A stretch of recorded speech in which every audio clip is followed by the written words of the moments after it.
j'ai décidé de vous parler de vous. Autrement dit, j'ai décidé de vous donner quelques clés que personne ne m'a enseignées. Je voudrais vous proposer de savoir ou d'apprendre comment vous allez faire pour impacter les gens qui sont autour de vous. Comment vous allez faire pour influencer les gens qui sont autour de vous. Comment vous allez pouvoir faire pour que quand ils rentrent chez eux, ils continuent à faire ce qu'ils ont promis qu'ils allaient faire.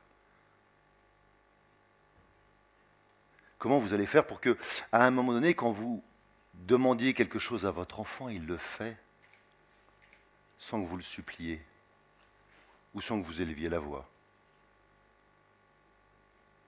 Ce que je suis en train de vous dire, c'est, est-ce que vous savez comment vous impactez les autres? Autrement dit, quand vous arrivez dans une salle, est-ce que vous savez si les gens vous regardent et lèvent les yeux vers vous, ou si au contraire, ils vous évitent, ils baissent les yeux?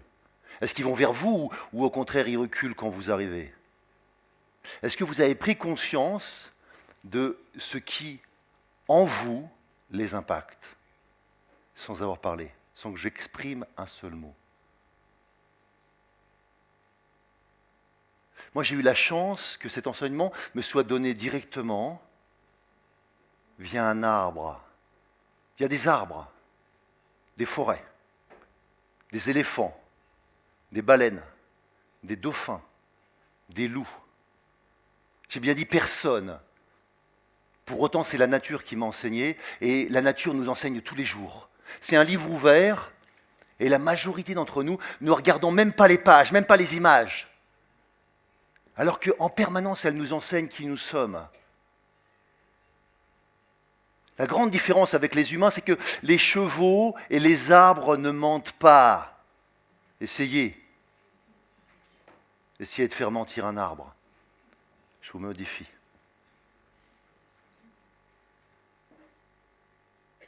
À quel moment vous avez pris conscience qu'il y a 3 grandes clés qui vous expliquent comment vous fonctionnez en termes de leadership naturel, autrement dit, qui vous êtes vraiment? Sans faux semblant, sans parole. T'as une idée, Julien? Ce que je vous propose ce soir, c'est d'envisager ça. 3 grandes fonctions associées au leadership. Je ne veux pas vous parler de valeurs, je ne veux pas vous parler de vision, je vais vous parler de la dominance. Qu'est-ce que c'est qu'être dominant? Dans l'ensemble des tribus que je viens de proposer ici, il y a un dominant, il y a des arbres dominants, il y a des équidés dominants, il y a des loups dominants, il y a des éléphants et des baleines et des dauphins dominants. Et dominant, ça signifie rien de moins que la protection. Ça veut dire que la fonction du dominant, c'est celui qui doit protéger le groupe. En aucun cas celui qui règne sur le groupe comme un dictateur. Non, c'est pas ça la dominance. La dominance, c'est celui qui protège. Celui qui prend le risque que si jamais il y a un problème maintenant, c'est lui qui va y aller, ou elle qui va y aller, parce que suivant les espèces, c'est féminin ou masculin. La deuxième grande clé, c'est de comprendre que la deuxième forme de leadership, ça a à voir avec le prédateur. Et je n'ai pas parlé de la prédation, j'ai parlé du nourricier. Le prédateur est là pour nourrir. Dans chacune de vos entreprises, il y a des gens qui ont cette fonction, ça peut être des commerciaux, ça peut être des chercheurs, tous les gens qui vont à l'extérieur, qui ramènent l'information, qui ramènent les clients, qui ramènent la nourriture. Les dominants, c'est ceux qui veulent protéger les idées, qui normalement sont là pour protéger les salariés. Pour savoir s'il y a déjà un dominant en vous ou un prédateur. Alors, dans la nature, les prédateurs, c'est simple, c'est ceux qui ont les yeux devant, c'est-à-dire vous. Vous et moi, nous sommes des prédateurs, nous avons les yeux devant. Regardez la majorité des proies, ou la totalité des proies d'ailleurs, ont les yeux sur les côtés pour aller vite, pour savoir ce qui se passe. Nous, on est tellement focalisés sur quelque chose qu'on peut se faire bouffer sans se rendre compte. Si on se met en mode dominant, ça veut dire qu'on protège quelque chose. Donc à chaque fois qu'il y a quelqu'un qui protège quelque chose dans une réunion dans laquelle vous voyez qu'il est en exagération, demandez-lui simplement « De quoi as-tu peur ?»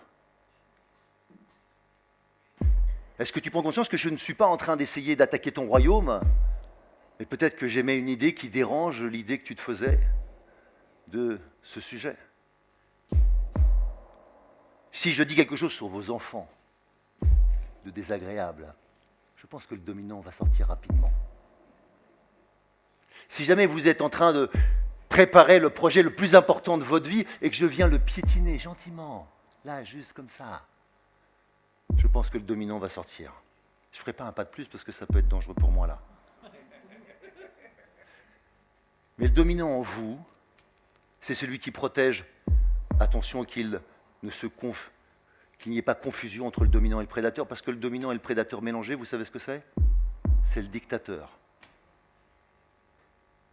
Dans la sagesse chinoise, on dit que l'empereur remet les clés du royaume au général quand on est en guerre, mais quand c'est fini, il lui rend. En Rome ancienne, c'est ce qu'on faisait, le César rendrait les clés au Sénat. Quand il ne le rendait pas, c'est là que le terme est existé, il devenait le dictateur. Parfois, on a accepté qu'un dictateur gouverne. Mais si le dictateur gouverne en vous, qu'est-ce qui va changer? Parce qu'il manque la troisième clé, et c'est la troisième clé que je voudrais que vous entendiez ce soir avec encore plus de force. La troisième clé, c'est la sagesse. Elle est associée à quoi, la sagesse? Elle est associée à la transmission. Oser transmettre. Une partie d'entre vous ici avait cette envie, cette passion de vouloir transmettre les choses. Que d'autres avec vous, par vous, à travers vos idées, à travers vos envies, viennent découvrir quelque chose qu'ils n'avaient pas compris, pas entendu, un nouveau paradigme, un nouvel Eldorado, mais peut-être aussi un nouvel être intérieur. La sagesse commence là, en vous, maintenant.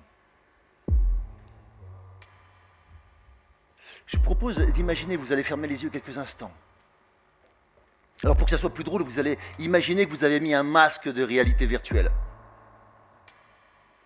Et dans ce masque de réalité virtuelle, vous allez imaginer maintenant que vous êtes avec moi en mer. Et maintenant, nous sommes en mer et il y a une baleine là, juste à côté de moi, là. J'ai de la chance, en fait, elle chante. C'est un baleineau. Chacune de mes cellules et des vôtres, parce que nous sommes tous reliés les uns à côté des autres, nous nous touchons, nous nous tenons par les bras. À la fois, la peur est immense d'être à côté d'une masse aussi grande, parce que j'ai oublié de vous dire, c'est un baleineau, mais il fait 20 tonnes, 8 étages. Ça, c'est un baleineau. Et juste à côté de vous, un œil, c'est à peu près ma taille, 2 mètres. Et il vous regarde. Il remonte doucement. Prenez le temps de regarder autour de vous, vous voyez l'eau. Vous êtes dans l'eau. Et si vous n'étiez pas à l'aise avec l'eau, imaginez que vous êtes sur une planche, mais on se tient les uns les autres. Je vous arrête là une seconde. Pour que ça se produise, ça, il est nécessaire qu'on soit tous en connexion, tous ensemble. Il suffirait qu'un décide de ne pas le faire pour que le baleineau s'en aille. Un seul coup de caudale, c'est-à-dire sa grande queue, il fait 500 mètres. C'est terminé pour nous. On va l'entendre de très loin. Mais on ne vivra plus ce moment d'extase. Je ne peux pas appeler ça autrement que orgasmique. Et ça, on peut tous le vivre ensemble. À quel moment vous avez senti qu'il ne fallait pas contredire une seule personne de votre organisation, un seul de vos clients, parce qu'il y a quelque chose qui est en train de naître là, et l'ego en vous aura envie de dire peut-être « moi aussi je sais ». Mais là, tais-toi. Tais-toi, laisse les autres émettre. C'est juste, tout est bien fait. Il n'y a rien à rajouter. Juste vis ce moment avec les autres. Profite de la baleine. La baleine nous inspire tous. Elle nous permet, dans un champ comme ça, de tous vivre dans le même champ.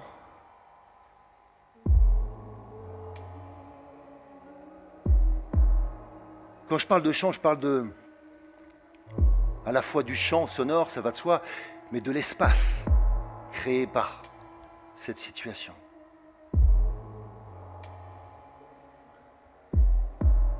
Vous imaginez que maintenant vous pouvez switcher légèrement sur votre masque virtuel, masque de réalité virtuelle. Et là maintenant, je vais vous demander d'imaginer, vous êtes avec moi.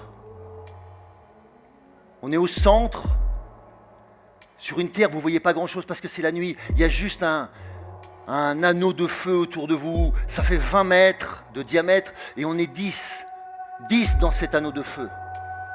Regardez bien autour et vous commencez à voir des petites lueurs de l'autre côté du feu. Il y a la forêt. Et ces petites lueurs de feu, ce sont des yeux des loups. Vous comprenez? Il va falloir qu'on sorte de l'anneau de feu pour rentrer chez nous. Mais pour sortir de l'anneau de feu, il va falloir affronter le loup. Qu'est-ce que c'est que le loup pour moi? Quelle est ma grande difficulté vis-à-vis de la peur? Est-ce que je dois être téméraire et y aller tout de suite et crier et espérer que le loup s'en aille? Mais il y en a d'autres, qu'est-ce que je vais faire? Regardez autour de vous, qu'est-ce que font les autres? Et puis là, un d'entre nous passe. Regarde le loup, droit dans les yeux, calmement. Et le loup s'en va tranquillement. Aucun autre loup ne s'est intéressé à lui. Il peut reprendre sa place tranquillement. Maintenant, c'est à vous. Là, maintenant. À quel moment vous avez besoin de vous dire « Qu'est-ce que je risque là maintenant si je le faisais ? Est-ce que je suis prêt ? Est-ce que j'ai pris le temps de savoir en moi qui je suis là maintenant pour oser faire ça ? Qu'est-ce que j'ai à perdre ? » Respirez. Respirez, ce n'est pas encore le moment pour vous. Il faut calmer le dominant en vous.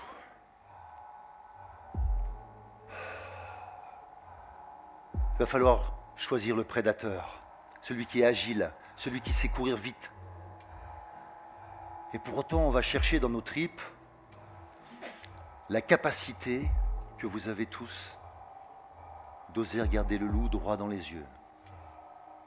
Là maintenant, quand vous êtes prêts, sautez, regardez le loup et acceptez son regard. Acceptez son regard. Parce que vous acceptez son regard, il accepte le vôtre.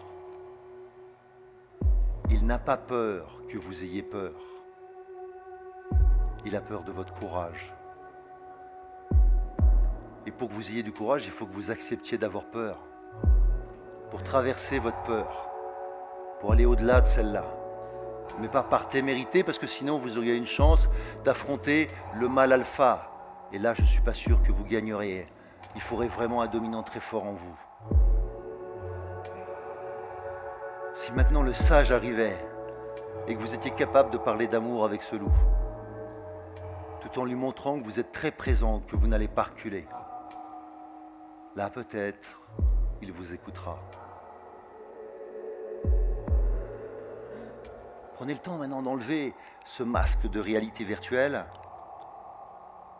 pour revenir à vous là maintenant. Je vous le redis, 3 aptitudes que vous avez tous. Le dominant, si vous avez besoin de protéger quelque chose, acceptez-le. Il est là pour protéger, pas pour profiter.